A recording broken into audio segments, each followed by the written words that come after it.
So the next topic I want to cover is Kubernetes pod networking, which is very important. I mean, networking is one of the most complicated component in Kubernetes. And you need to understand pod networking because it will make service, load balancers, and other stuff pretty easy.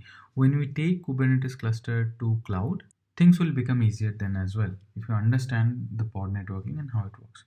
But before going into pod networking, I want to discuss Docker networking. I've done it in the Docker section, but that was very high level.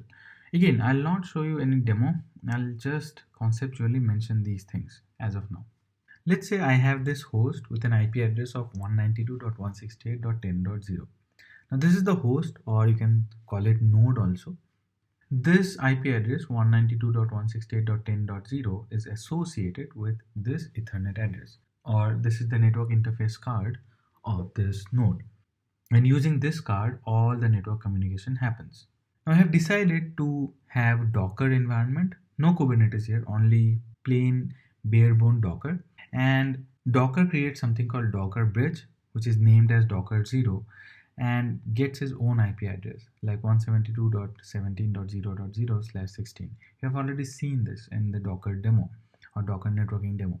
So we have this node, we have installed Docker here, and the networking which is implemented by Docker is called Docker Bridge. Now I have these two containers, container 1 and container 2. Each container gets its own IP address.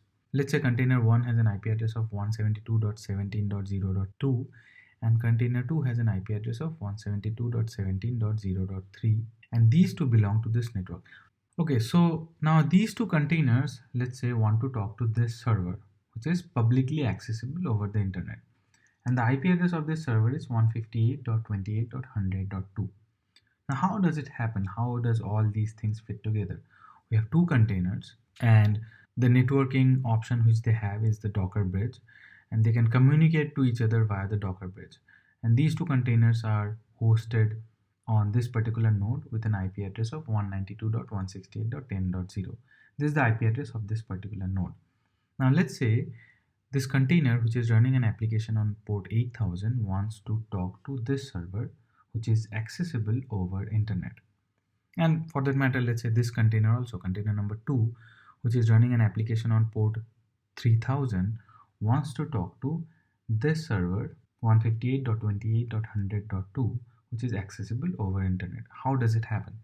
So what happens is that whenever these two containers wants to send data or message or traffic, whatever you want to call it, to this particular server, the first hop or the first place where the data is sent or the message is sent is the Docker Bridge. Because these containers do not know anything about any other networking component here. These two containers do not know about the IP address of this particular host. These containers do not even know that there's an Ethernet card on this particular host. So the only thing which is visible to these two containers is the Docker Bridge. So the data or the message is sent to the Docker Bridge. Now Docker Bridge has a direct connectivity with the network interface card of this particular host, which is implemented by Docker Bridge itself. So Docker Bridge takes the message or the data and passes it to this particular network interface card. Now after this, everything is very simple. It works similar to how internet works. I mean, how using your laptop you are connected to the internet. This Ethernet card will send the traffic to internet, and from there it will be sent to this particular IP address or this particular server. But there's a catch here. This server will think that the message or the data has come from this IP address 192.168.10.0 rather than 172.17.0.2 or 0.3. Because during this entire flow, this IP address has been camouflaged by this Docker Bridge when the message or the data or the packet was sent to the Ethernet. This Ethernet card removed this IP address or these two IP addresses and added its own IP address, which is nothing but the node IP address, and then sent the message or the data to this server. So that's why this server could not see or cannot see these containers, or in fact, for that matter, the Docker Bridge.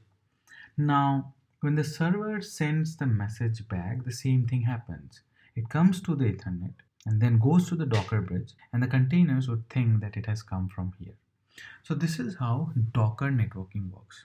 Now, if I go to Kubernetes, it is very different. Now, before going there, if you are new to networking, I have videos of another course, which is AWS Foundation, which talks about basic networking concepts. I'll put those videos at the end of this section so that you understand a little bit about basic networking. So why that happened? What is the reason for that? The IP address of the container changed when it went to the... This is a simplified diagram of the previous slide. From container it goes to Docker bridge, then to Ethernet, and then to the server via internet. So as I said, the node IP address 192.168.10.0, it is associated with this Ethernet card, which is attached to the node or the host. And whenever any message or data is sent from the container to the Ethernet card via Docker bridge, it gets the IP address of the container. So in this case, the message was sent from the container 1. So this Ethernet card got to know that the IP address which sent the message was 172.17.0.2. Of course, the application is running on port 8000. But when it is sent to this server, which is in the outside world, the same message is sent by Ethernet card, but the IP address is changed to the IP address of the node, which is 192.168.10.20. Again, this is a private IP address. The server gets to know the public IP address, but that is something different. But as of now, understand that the IP address changes. This IP address is nothing but the node IP address. So see here that the message which was originated in container 1 and landed on this server in the outside world, but this server never got to know who actually sent the message. This server is thinking that the message was sent from this host. Some application inside of this node sent this message because Ethernet changed the IP address from the container to the node IP address, and this is called network address translation, and in shortcut it is called NATing. So the Ethernet card NATed the container IP address to its own node IP address. The server in the outside world, this server, got to know the NATed IP address. So that is the concept of NATing. Remember this NATing because in the next few slides, I'll show you where NATing is happening and where it is not happening. Now, in case of Kubernetes, there's no container. The minimum possible component or physical component is pod. So how pod networking works? Remember that when we used the kubeadm command, we mentioned pod network CIDR. That is the network address of all the pods across the cluster. So first, let's see how the containers communicate within the pod. Meaning, let's say we have multiple containers in a pod. How do they communicate to each other? There's no Docker bridge here. We have pod, and that is the minimum deployable unit. So how do the containers talk to each other if you want to? And let's say we have two containers inside of a pod, and those two containers want to communicate to each other. How does that happen? So we have the same host with IP address 192.168.10.0, which is associated with the Ethernet card or the network interface card, and it has a connectivity to the internet. So now we'll not go beyond this in this particular slide. We'll talk about it later on. Now, how the containers communicate within a pod or to the internet. So let's say this is the pod and there's a single pod. There are not one pod. I'm showing you only one pod here. Now what happens is that when we mention the pod network CIDR while creating a cluster, each pod gets a unique IP address, and that IP address is associated with a virtual Ethernet card or virtual Ethernet, whatever you might want to call it. This is the IP address of the pod 10.168.1.0. Now this IP address has been taken from the network address which we provided while creating the Kubernetes cluster. And let's say these are the two containers, container 1 and container 2. Container 1 is running an application on port 8000 and container 2 is running an application on port 3000. So how do these two containers want to talk to each other? How can they do? They do it using localhost. You do not need to mention the IP address. You do not need to mention anything else. So let's say container 1 wants to talk to container 2.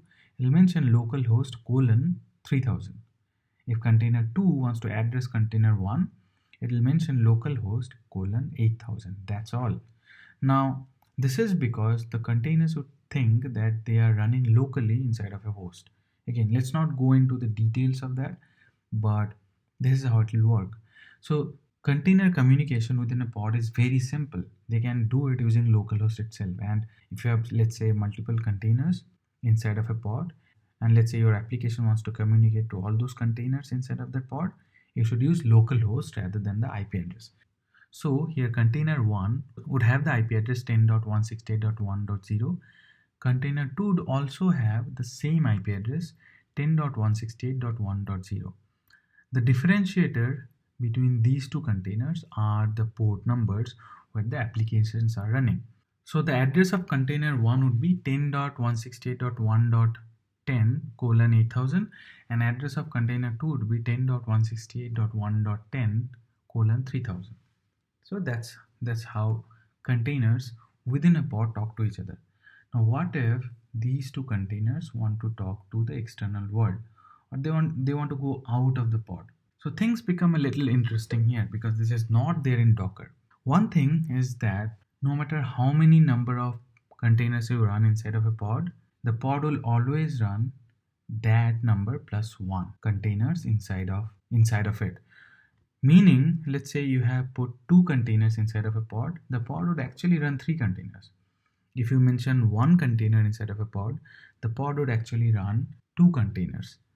And that invisible container is same for all the pods. That means that container is run in all the pods in your cluster, which is called a POS container.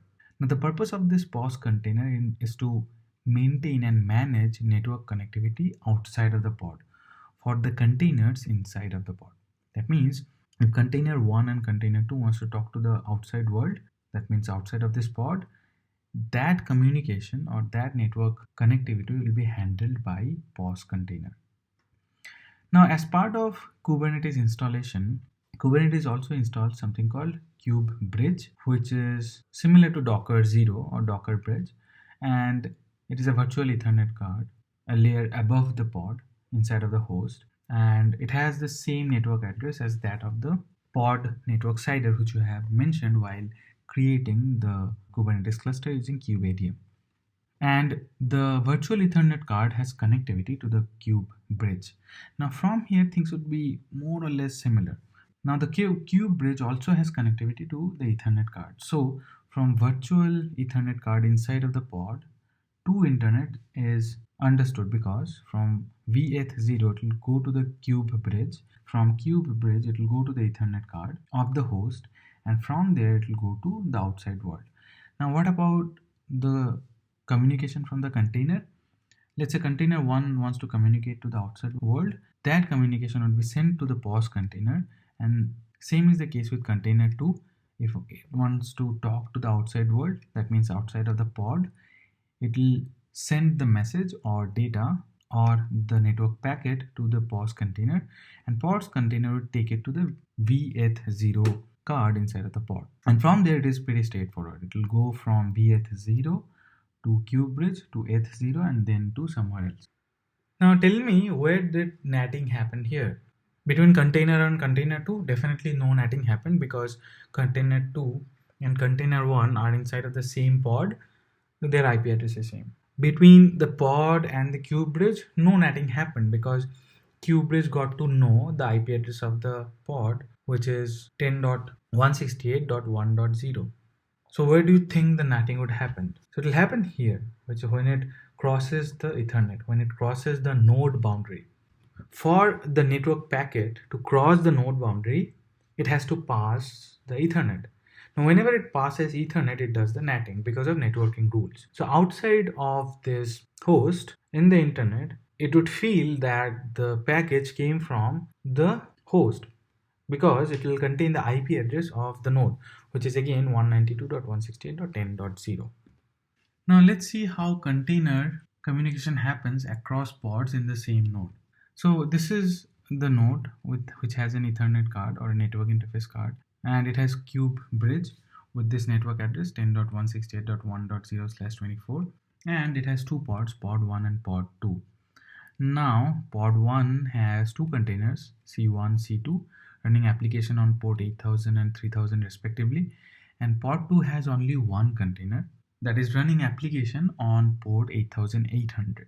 And they have, of course, their virtual Ethernet card also, and these virtual Ethernet cards are associated with the IP address of the pod. So pod 1 has an IP address of 10.168.1.0. Pod 2 has an IP address of 10.168.1.12. Now let's say any one of the containers, or let's say container 1 or C1 wants to talk to C3. How does this happen? So I told you in the previous slide that there's an invisible container which is launched by Kubernetes in all the pods, that is POS container. And this POS container manages the network communication for all the containers inside of that pod. No matter how many containers you launch inside of a pod, you'll have only one POS container. In fact, you can see this container inside of a pod also. I'll show you when you go to the demo. So the requirement here is that container 1 or C1 wants to talk to C3. If C1 had to talk to C2, it would just direct the request to localhost :8000, and that traffic or that message would reach C2 within the pod. Now, as the containers are on two different pods, the communication or the networking would be a little different. So what will happen is C1 would send the data to the POS container, and then the POS container would send it to the virtual Ethernet card of the pod, or VETH0, with an IP address of 10.168.1.0. So from there, it will be forwarded to the Cube bridge, and the same traffic or the same data will be forwarded there. From Cube bridge, it will go to the virtual Ethernet card of pod 2, and from there, you know how it works. It will be sent to the POS container, and from POS container, it will go to C3. Let's see where did NATing happen here. So there are various communications from pod 1 to pod 2. Here we have multiple containers. Container 1 wants to talk to container 3. Both are in two different pods. And if any of the containers wants to talk to the outside world, it has to go through the Ethernet card, which is associated with the network of the cluster or the data center. So from pod 1 to pod 2, the communication between container 1 and container 3, or for that matter, the communication between container 2 and container 3. Will there be any NATing happen there? The answer is no, because it is not crossing the host boundary. So both the pods are in the same node and they are within the same boundary, and they are using the Cube bridge rather than the Ethernet card to do the communication between them. Any container between pod 1 and pod 2 is sending the traffic to Cube bridge, which in turn is sending it again to another pod. So it is never going to Ethernet 0 or the network interface card of the host. So communication between the pods, no NATing is happening. But if you want to send anything outside from the pod, let's say container 1 wants to send outside of this host, let's say to the internet, it has to cross the Ethernet card or the network interface card. There, NATing would happen. So this is how it works within a pod on the same node. In the next slide, we'll see how this communication happens across pods in multiple nodes, which is a little bit more complicated.